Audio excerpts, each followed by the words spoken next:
Shalom, Assalamualaikum warahmatullahi wabarakatuh. Om Swastiastu, Namo Buddhaya, Salam Kebajikan. Perkenalkan, saya Vicky Pinologot dengan NIM 201421103 dan saya dari kelas A2 semester 3 Fakultas Keperawatan Universitas Pembangunan Indonesia Manado. Dan di kesempatan ini saya akan membahas mengenai konsep dasar kesehatan dan keselamatan kerja atau K3 dalam keperawatan. K3 atau kesehatan keselamatan kerja merupakan upaya untuk menciptakan suasana bekerja yang aman, nyaman, dan untuk mencapai tujuan yang produktivitas setinggi-tingginya. Kesehatan dan keselamatan kerja sangat penting untuk dilaksanakan pada semua bidang pekerjaan seperti proyek pembangunan gedung, apartemen, dan tanpa terkecuali di bidang kesehatan yaitu di rumah sakit dan lain-lain. Karena penerapan K3 itu sendiri dapat mencegah dan mengurangi risiko terjadinya kecelakaan maupun penyakit akibat melakukan kerja. Menurut International Labour Organization, kesehatan keselamatan kerja atau Occupational Safety and Health adalah meningkatkan dan memelihara derajat tertinggi semua pekerjaan baik secara fisik, mental, dan kesejahteraan sosial di semua jenis pekerjaan, mencegah terjadinya gangguan kesehatan yang diakibatkan oleh pekerjaan, melindungi pekerja pada setiap pekerjaan dari risiko yang timbul dari faktor-faktor yang mengganggu kesehatan, menempatkan dan memelihara pekerja di lingkungan kerja yang sesuai dengan kondisi fisiologis dan psikologis pekerja dan untuk menciptakan kesesuaian antara pekerjaan dengan pekerja dan setiap orang dengan tugasnya.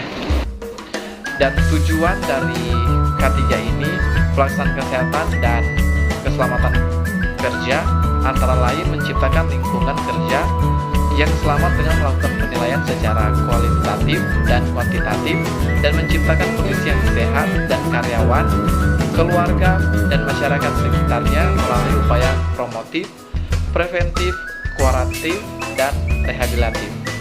Dan untuk promosi kesehatan di tempat kerja menurut WHO adalah berbagai kebijakan dan aktivitas di tempat kerja dirancang untuk membantu pekerja dan perusahaan di semua level untuk memperbaiki dan meningkatkan kesejahteraan dengan melibatkan partisipasi, manajemen, dan stakeholder lainnya. Upaya promotif K3 dilakukan agar peningkatan keselamatan kesehatan atau health promotion dan perlindungan khusus. Sejarah perkembangan K3 di dunia dimulai dari zaman prasejarah sampai dengan zaman modern. Pada masing-masing zaman berkembang teknologi yang telah menjadi ilmu K3. Zaman prasejarah pada zaman batu dan goa, manusia yang hidup pada zaman ini telah mulai membuat kapak dan tombak yang mudah untuk digunakan serta tidak membahayakan bagi mereka saat digunakan.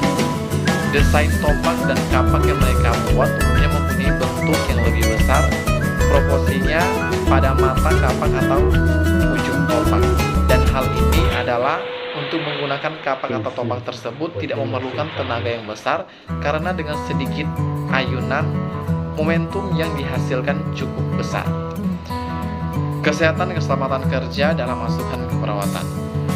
Kesehatan keselamatan kerja atau K3 ini merupakan upaya untuk mengendalikan dan meniadakannya bahaya di rumah sakit dan dapat dilakukan melalui sistem K3RS.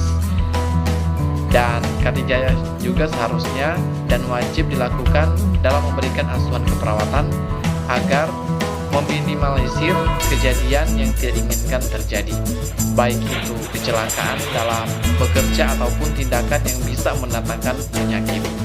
Perawat menjadi salah satu profesi yang harus menerapkan K3 ini sendiri dalam melakukan tindakan keperawatan kepada pasien ketika berada di rumah sakit.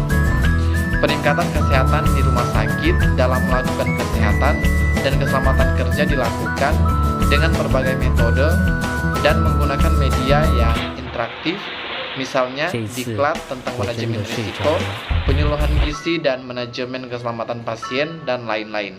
Kemudian bisa juga melakukan diagnosis awal dan pengobatan secara diri agar mempercepat penyembuhan. Proses kesehatan dan keselamatan kerja di rumah sakit juga bisa dengan membentuk tim keselamatan pasien yang terdiri dari pelaporan, verifikasi, investigasi, dan analisis atas apa yang terjadi pada pasien.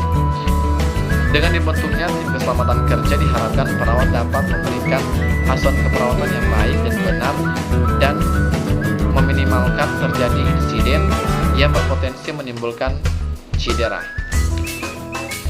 Dan dari pembahasan tersebut dapat disimpulkan bahwa ketiga ini adalah suatu sistem yang membuat asuhan keperawatan terhadap pasien yang lebih aman, baik itu dalam pelaporan, analisis insiden dan kemampuan belajar dari insiden dan tindak lanjutannya. Tujuan dari ketiga ini juga sendiri agar meminimalisir insiden atau kejadian yang tidak diinginkan terjadi yang berpotensi menyebabkan cedera.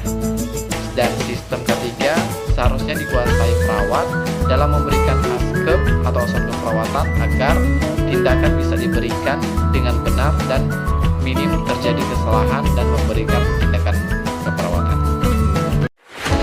Demikian pembahasan saya mengenai K3 dalam keperawatan. Semoga bermanfaat dan terima kasih. Universitas Pembangunan Indonesia Manado memiliki 6 fakultas, yakni Fakultas Keperawatan, Fakultas Hukum, Fakultas Pertanian, Fakultas Ilmu Sosial dan Politik, Fakultas Teknik, dan Fakultas Sastra. Dan beberapa di antaranya sudah terakreditasi B. Dan hal ini membuat UNPI menjadi salah satu perguruan tinggi swasta yang unggul dan berdaya saing di Sulawesi Utara, khususnya pada Fakultas Keperawatan. Fakultas Keperawatan dari tahun ke tahun sudah menghasilkan lulusan yang profesional dan berkompeten pada bidangnya, di mana juga Fakultas Keperawatan ini bekerja sama di luar negeri, yaitu di Jepang, dengan mengadakan internship dan semua itu tidak lepas dari dosen dan tenaga pendidik Universitas Pembangunan Indonesia Manado dengan berlatar belakang lulusan S2 dan S3 dalam negeri dan luar negeri. Mari bergabung dengan kami di Universitas Pembangunan Indonesia Manado. Bersama-sama kita membangun manusia yang berwawasan nasional serta membangun generasi pembangunan Indonesia Manado. UNPI Manado tetap jaya.